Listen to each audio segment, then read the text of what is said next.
اعوذ باللہ من الشیطان الرجیم، بسم اللہ الرحمن الرحیم۔ آج ہمارے لیکچر کا موضوع خط ہے۔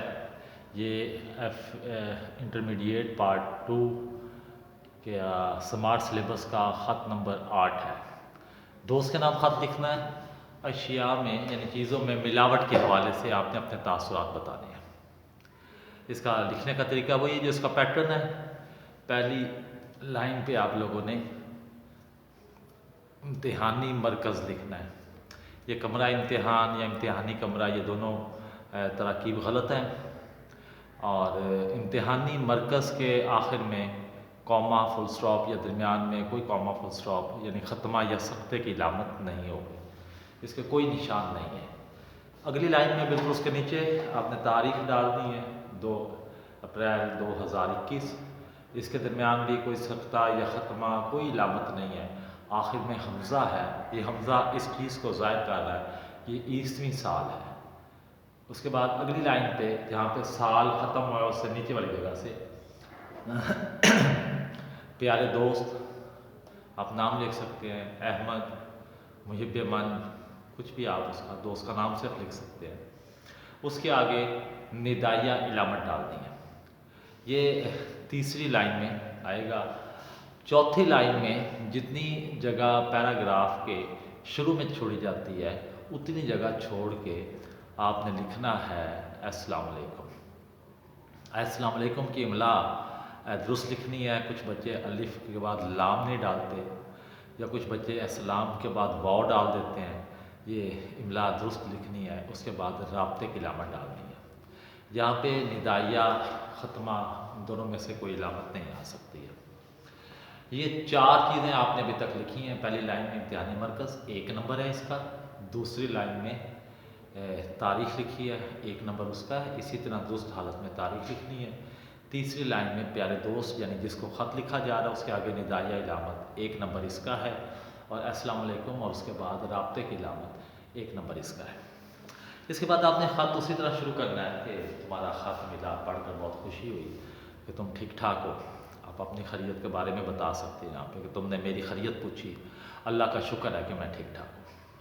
اس کے بعد آپ نے ڈائریکٹ موضوع پہ آ جائیں کہ تم ایک مدت سے پاکستان سے باہر ہو اور تمہارا دل بہت لگتا تھا یہاں پہ، تم بہت خوش تھے، لیکن کاروبار یا جاب یا جو بھی آپ اس کے لکھ سکتے ہیں اس سلسلے میں تم باہر گئے اور اتنے عرصے سے باہر ہو، اب تم وطن کی خیر خیریت پوچھ رہے ہو، اور سب سے زیادہ کوئی مسئلہ یہاں پہ ہو تو اس کے بارے میں آج تمہیں بتاؤں تو اس میں کہ ہمارے ملک کے جو حالات ہیں وہ اس میں ملاوٹ جو ہے یہ سب سے خطرناک چیز بن چکی ہے۔ یہ آپ اس طرح پہلا پیراگراف مکمل کریں۔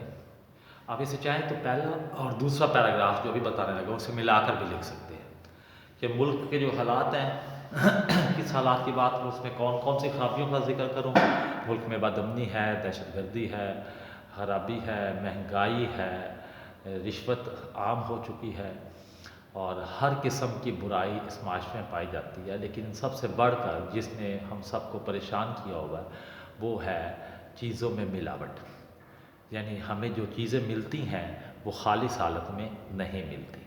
یہاں تک آپ نے دوسرا پیراگراف یا پہلے کے ساتھ ملا کے یہ ایک ہی پیراگراف بنا لیں۔ نیکسٹ پیراگراف تیسرا۔ اب آپ نے یہاں پہ بچوں نے بتانا ہے کہ کس کس چیز کی ملاوٹ کی بات ہو رہی ہے۔ آپ اسے شروع کر سکتے ہیں کہ میں کن کن چیزوں کی ملاوٹ کی بات کروں۔ یہاں پہ کوئی چیز ایسی نہیں ہے جس میں ملاوٹ نہ ہو، کچھ خالص ملنا یہاں پہ خواب خیال ہو گیا ہے۔ مثال کے طور پہ سب سے اہم اور بنیادی چیز جو ہے وہ دودھ ہے۔ بڑے سے لے کے چھوٹے تک تمام بچوں کی اسی ضرورت ہوتی ہے، خصوصاً چھوٹے بچے، شیر خوار بچے جو صرف دودھ پیتے ہوتے ہیں، جن کی غذا ہی دودھ ہے، اس کے علاوہ کچھ نہیں کھاتے، اس دودھ میں ملاوٹ شروع ہو گئی ہے۔ اس کے لیے ہم بچپن میں کہاوتیں سنتے تھے کہ دودھ میں پانی ملایا ہے، کہانیاں پڑھتے تھے دودھ میں پانی ملایا ہے تو یہ مصیبت آ گئی۔ پھر یہ بات مذاق میں پہنچ گئی کہ پانی میں دودھ ملاتے ہیں۔ اب صورتحال اس حد تک بگڑ چکی ہے کہ دودھ بھی نہیں ہے، پانی بھی نہیں ہے، وہ کوئی اور ہی چیز ہے، وہ کیمیکل سے بناتے ہوتے ہیں جو کہتے ہیں کہ دودھ ہے لیکن اصل میں دودھ نہیں ہے۔ تو یہ بہت بڑا ظلم ہے ہماری اس نوجوان شیرخوار نسل پہ جو صرف دودھ پر ہی پلتی ہے۔ اس کے علاوہ یہ ایک چیز ہوئی، اس کے علاوہ کچن کے جو عام روزمرہ کے مسالہ جات ہیں ان میں بے تحاشا ملاوٹ ہو رہی ہے۔ ایک چیز کی مثال دے دیتا ہوں، یہ سرخ مرچ ہے۔ سرخ مرچ میں لوگ اینٹیں پیس کے ڈال دیتے ہیں، اس سے کیا ہوتا ہے کہ وہ ذائقہ بھی خراب ہو جاتا ہے سالن کا، اور اس کے ساتھ ساتھ وہ مہنگی بھی پڑتی ہے، اس کے نقصان دہ اجزاء اس کے اندر شامل ہو جاتے ہیں جو کہ ہمارے معدوں کو خراب کر رہے ہیں۔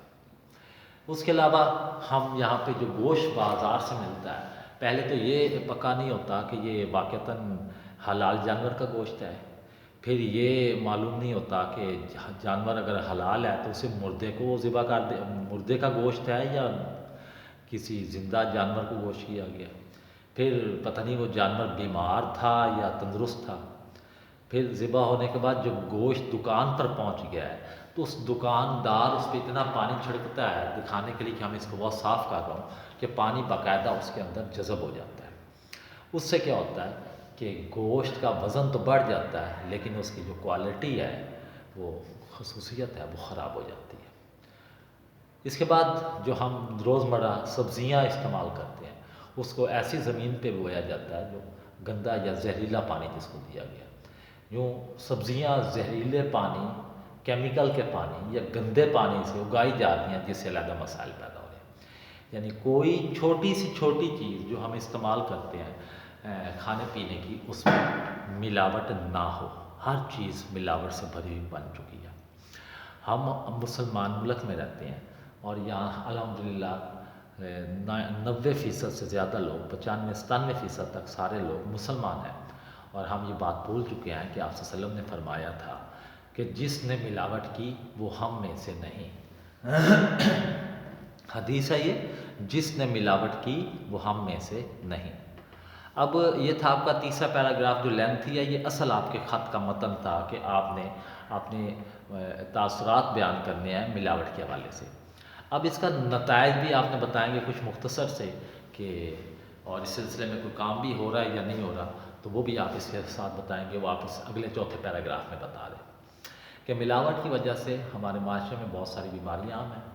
ہر دوسرا بندہ معدے کا مریض ہے، جگر خراب ہونا، یرقان ہونا، ہائی بلڈ پریشر ہونا، شوگر ہونا، دل کی بیماریاں، اور بہت ساری ایسی بیماریاں جو ان ملاوٹ والی چیزوں کو کھانے سے انسان میں پیدا ہو رہی ہیں، وہ عام ہو چکی ہیں۔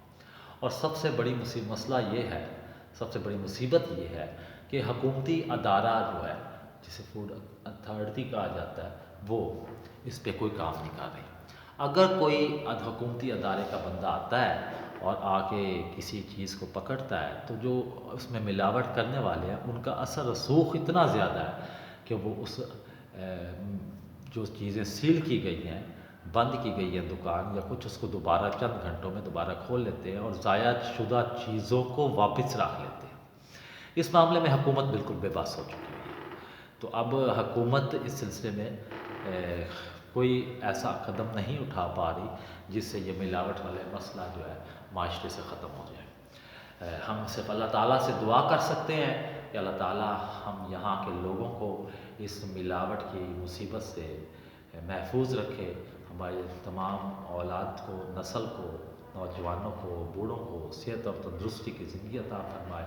اس طرح دعا کر کے آپ اس پیراگراف کو ختم کر دیں، اور اینڈنگ پہ آپ ایک اسلام میں دعا گھر والوں کے لیے ہے تو آپ ایک جملے میں کہ اپنے والد اور والدہ کو میری طرف سے سلام پیش کرنا اور یا ادا پیش کرنا، اور چھوٹے بہن بھائیوں کو میری طرف سے سلام دینا۔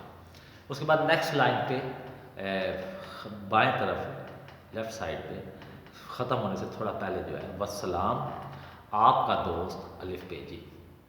اب کیونکہ دوست کے نام خط لکھ رہے ہیں تو اس کا آپ کے ساتھ تعلق ہے، اس لیے یہاں پہ آپ لفظ آپ کا دوست لکھ سکتے ہیں۔ یہ بات پھر آپ کو یاد کروا رہا ہوں کہ ایسا بندے کو جس کو آپ خط لکھ رہے ہیں اس کے ساتھ آپ کا کوئی ذاتی تعلق نہیں ہے، کوئی رشتہ نہیں ہے، کوئی خون کا رشتہ نہیں ہے، کوئی زبانی رشتہ نہیں ہے، تو پھر آپ اس کے لیے لفظ آپ کا نہیں لکھیں گے۔ یعنی اخبار کے مدیر کو لکھ رہے ہیں، کوئی ڈی سی او کو لکھ رہے ہیں، کسی ناظم کو لکھ رہے ہیں، تو پھر آپ خالی ایک لفظ مخلص لکھ لیں گے۔ لیکن اگر آپ کسی واقف کار بندے کو لکھ رہے ہیں جس کے ساتھ آپ کو تعلق یا رشتہ ہے تو اس کے لیے آپ لکھیں گے آپ کا دوست، آپ کا بھائی، آپ کی بہن، آپ کا بیٹا، آپ کا بھتیجا، آپ کا بھانجا، اس طرح مختلف چیزیں وہاں پہ آپ لکھ سکتے ہیں آپ کا۔